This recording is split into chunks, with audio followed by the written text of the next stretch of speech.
right. Well, let's take a look at one of the most confusing games I saw this week, the Cardinals and the Seahawks game. I think this one's always a pretty good game every year, right? Divisional game playing in Seattle. Seattle's got a pretty legendary um, reputation at their home field of that being a big advantage. Um, Obviously, this game was a pretty bizarre game. I felt like in terms of how it went, how the numbers look and play out. Do you kind of feel like ultimately maybe the difficulty of communicating the stadium ended up playing a role in the ultimate outcome of Seattle pulling off a win here? Do you feel like, hey, on this day it was more of a best game, not maybe worst game of the season kind of thing? How do you view that? What are your feelings on how the Arizona game ended up working out? The playing in Seattle is probably a selective effect. Like it probably hit some of the players. Some guys have played there before, so they're kind of used to the game plan. Kyler's played there 5 times now or something like that, so he knows while you're there. Get him silent snap count, all that stuff. So I think he's probably ready for that. But we've got some younger players who may not have been in that environment or one similar enough to it that often. So maybe it affected them. But we didn't have a lot of false starts and things like that. Delay of game was kind of one of the things they're notorious for. We had 5 penalties. They had 5 penalties. Obviously, they're not dealing with the noise the same as the Cardinals, so they shouldn't get too many. But I don't think that was a huge factor. The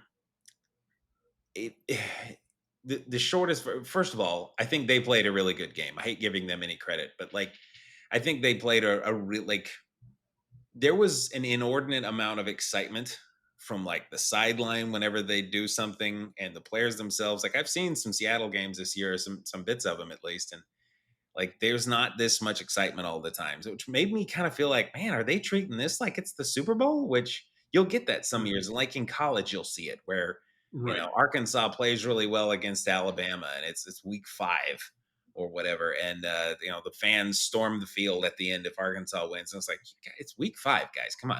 It's save this for the national championship. I get it, this is your national championship, this is as good as you're going to be all year. But there was a bit of that, it felt like. But they played well, and you could tell it in the first drive. I think Kyler got, we had a 3-and-out, I want to say, in the first drive, and Kyler got sacked twice in the first drive. Mm-hmm. Our O-line just got bullied. And I'm just watching it oh, okay, well, I really hope that was just the first drive jitters, Right. and we get that out of the way. And we really didn't. Now, Kyler didn't get sacked 100 times or anything. He got sacked 5. Same number of times Geno got sacked. But their O-line has a bunch of injuries and new players on it. And ours is 4 out of 5 of the original starters now. So you'd think ours would do better than that. But they played out of their mind. It was quite impressive to watch the level of violence from their defensive line. So that was where I felt like the biggest problem was created for us. Kyler threw one really bad pick. It was one of the worst throws, had to be, of the week. Not just for the Cardinals, but for any team. But outside of that, he wasn't bad. He put up almost 300 yards. The run game really wasn't working, but they really weren't. They tried it in the first quarter, and it just didn't work at all. James Conner had 7 rushes for 8 yards on the game. And so they were just well, if the air is working, then we'll do. Then we've done that before. Miami was able to shut down the run quite effectively. And so we'll hit you in the air.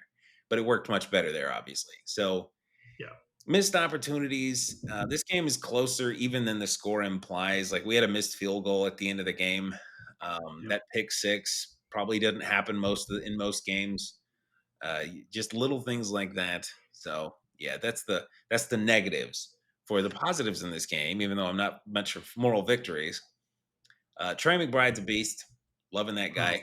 Just can't get enough of him. Well, I really hope he gets in the end zone at some point this year because he has 0 touchdowns on the year. It's the strangest thing. I think he's the number 3 scoring tight end in fantasy, and he doesn't have a touchdown, so it's kind of hilarious. Crazy. But also our defense. Our defense, again, to use a fantasy reference, they were projected in the draft because I just went and looked at this. We may have talked about it when we did our draft. Was the Yeah. last player projected to be taken at 456 or whatever it was, I forget, was the Arizona Cardinals defense. So they were projected to be the worst defense in the country, at least in fantasy terms, and Right. not much higher than that in regular analytics terms. So I think right now in fantasy they're 13th, Yeah. which isn't exactly world breakers. It's not like the second coming of the Legion of Boom or anything, but they're Right. playing really well, and it's trending upward because at the beginning of the Mhm. year they really were terrible. Yeah. But they're playing at a fringe top 10 defense level right now, as far as scoring goes. In particular, they're not getting a lot of turnovers, but as far as scoring goes, so there are things that I'm impressed with, things that I'm happy with moving forward. This game, I'm trying to, you can call this a rationalization if you want it, some like self reassuring rationalization, is that the bye week threw us off. Maybe young team, and they just it can help. I think players get back and get healthy, but it can also derail some rhythm. And I think maybe it Yeah. did. It may have done a bit of both, but it seems to have knocked us off our rhythm. So hopefully we can get back to that. We play Minnesota next, and they're certainly not an easy team. And now that they've got Dan Jones, I'm really scared of him. But I don't know if you saw that, but that was very recent. Mhm. But yeah, it'll be interesting. So yeah, but when you watch this one, what stood out for you?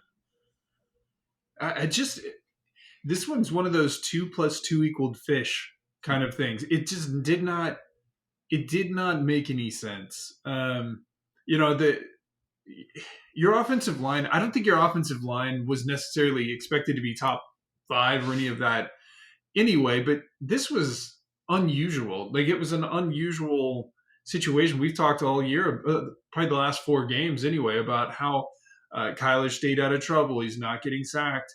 Um, he does a great job of using his elusiveness in conjunction with the offensive line. And man, it just, and you could see, like, he seemed to really get rung up a number of times, and it was really affecting him. Would be too. Um, but he did have that ugly pick, but then it was an odd pick. It was like a very ill-advised throw. But then I felt like in the next 5 minutes of the game, Gino threw almost an identically puzzling pick. Right, it just didn't go for a pick six. Yeah. And I think that was a big part of the game. But it looks like they said, "Hey, we're going to take away the running game," which is impressive in itself. But even though often the passing game seemed very one-dimensional, 12 passes caught by Trey. The rest of the receiver core had 12 total passes. It just seemed unusually one-dimensional. It has never made any sense to me how y'all, when you struggle in the red zone, does not make sense. Does that make sense? Because you've got James, you've got Kyler, who's the two of them together extremely dangerous. You've got a lot of height and a lot of athleticism in your receiving core.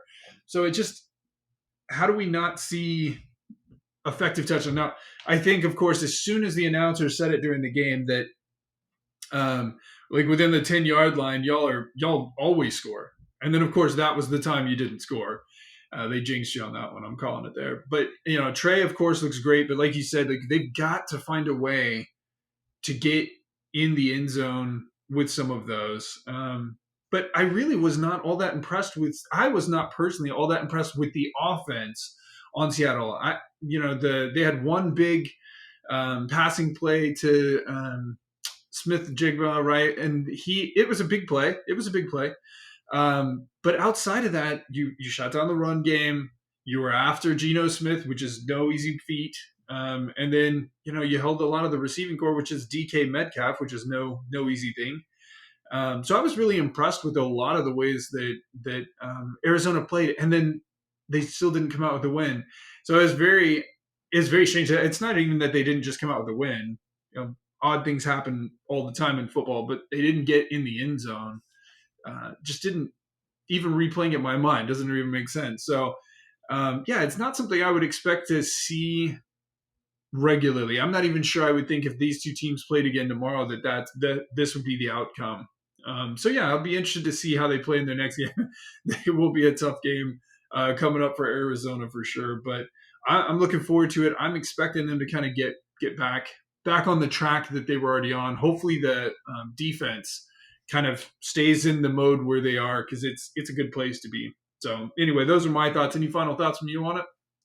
No, I was thinking when you said it there, as if they played again tomorrow. I was like, they don't quite play again tomorrow, but Yeah, that's directly fair. after the Vikings, it's the Right, Seahawks again. So right. we'll get a chance to right that ship, and hopefully we do. But yeah, no, it's yeah, I agree with you. I mean, 4 field goals and Kyler not throwing a pick six, and we win this game.